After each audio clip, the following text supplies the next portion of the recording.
오늘도 주님과 함께 동행하며 하나님 인도해 주시는 생명길 십자가의 길을 걷는 복된 하루가 되실 수 있기를 축원합니다.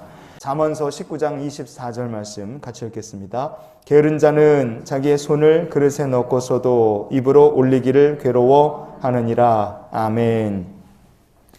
요즘 많은 사람들이 즐겨보는 방송 콘텐츠 중에 하나가 바로 먹는 거를 구경하는 먹방입니다. 먹방이라는 거 익숙하지 않으신 분도 계실 텐데요. 그냥 이름 그대로 먹는 방송, 그래서 합쳐서 먹방입니다.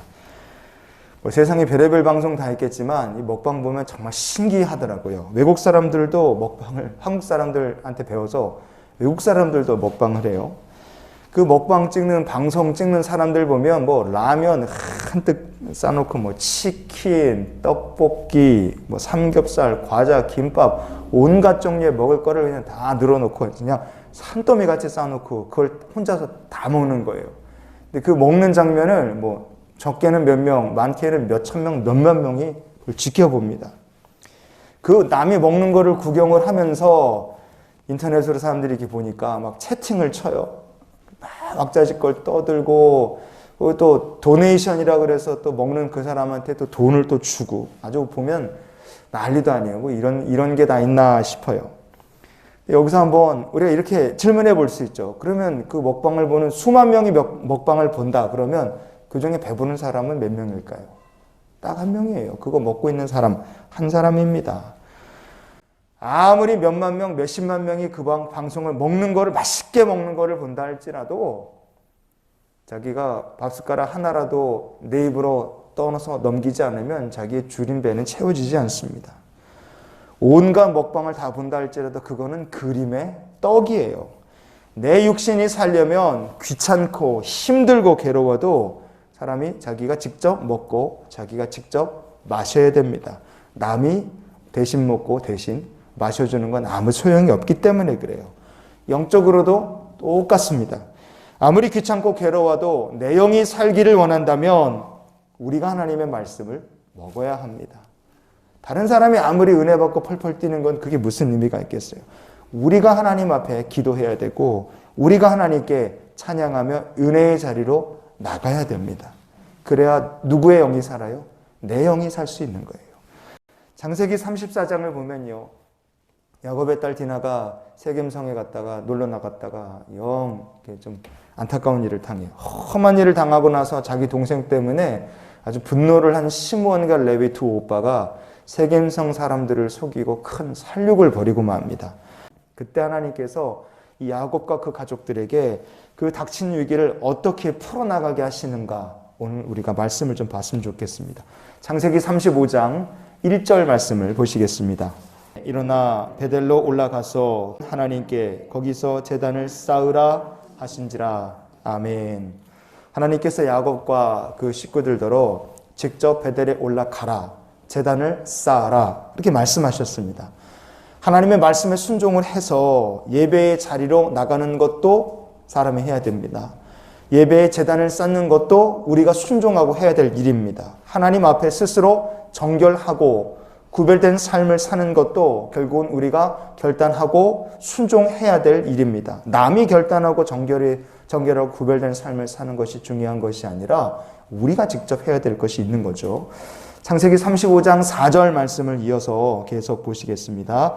그들이 자기 손에 있는 모든 이방 신상들과 자기 귀에 있는 귀고리들을 야곱에게 주는지라. 야곱이 그것들을 세겜 근처 상수리 나무 아래에 묻고. 아멘. 신상과 귀에 있는 귀고리들도 야곱의 식구들이 직접 다 버렸고 야곱이 상수리 나무 아래다가 자기 손으로 직접 파묻어 버렸습니다. 회개도 죄와 결별하는 것도 결국은 우리가 결단하고 직접 해야 될 일입니다. 아무리 세상이 다른 사람들이 회개하고 죄와 결단한다 할지라도 정작 내 자신이 회개하고 죄와 결별하지 않으면 우리에게 은혜, 우리의 영혼이 죽을 수밖에 없는 거예요. 35장의 14절 말씀을 계속 봅니다. 야곱이 하나님이 자기와 말씀하시던 곳에 기둥 곧 돌 기둥을 세우고 그 위에 전제물을 붓고 또 그 위에 기름을 붓고. 아멘. 야곱은 하나님의 축복과 인도하심에 감사하면서요. 베델에서 돌기둥을 딱 세웠습니다. 그리고 그곳에 전제물과 기름을 부었다. 이렇게 성경은 말합니다. 전제물은 포도주나 독주를 부어드리는 하나님께 드리는 전제, 제사죠. 이거는 감사와 기쁨의 헌신을 뜻하는 예배입니다. 하나님 앞에 감사하고 기뻐하고 헌신하는 것도 또 우리가 직접 해야 될 일이에요. 기름은 희생제사, 즉 하나님께 드리는 합당하고 온전한 예배를 뜻합니다. 하나님께 드리는 감사와 기쁨, 합당한 예배, 온전한 예배는 결국 남이 대신할 수 있는 것이 아니라 우리가 스스로 그렇게 은혜의 자리로 나가야 되죠.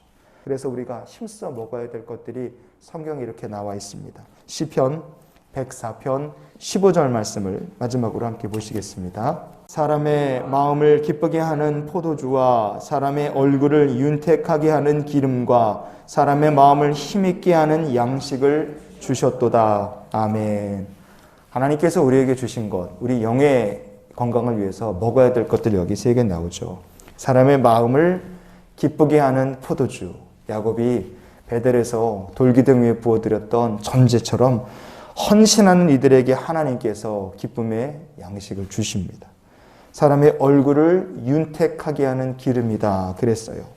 야곱이 전제물을 붓고 그 위에 기름을 드린 것처럼 합당한 예배를 드리는 사람들에게 하나님께서 은혜와 축복을 양식으로 주시는 줄 믿습니다. 사람의 마음을 힘있게 하는 양식이라 그랬어요. 무엇보다도 사람의 마음을 힘있게 하는 양식은 살아계신 하나님의 말씀입니다. 그 말씀을 하나님께서 우리에게 영의 양식으로 주셨어요. 성도에게 헌신, 예배, 그리고 말씀이 없으면 그 믿음은 그림의 떡입니다. 그걸 내가 먹어야지 헌신하고 예배의 자리로 나가고 그리고 말씀을 묵상하고 살아야지 우리의 영의 건강이 튼튼해지고 하나님께서 주시는 은혜를 맛보는 인생이 될 줄 믿습니다. 그래서 우리가 이렇게 오늘 기도하며 한날의 삶을 살았으면 좋겠어요. 하나님, 그림의 떡에 만족하고 구경만 하는 신앙을 버리고 이제 하나님의 은혜를 그리고 말씀을 축복을 맛보는 인생이 되게 해 주시옵소서. 영적인 구경꾼에 머물던 과거의 신앙을 청산하고 그림의 떡 같은 신앙이 아니라 진짜 하나님의 일용할 양식을 힘입어서요.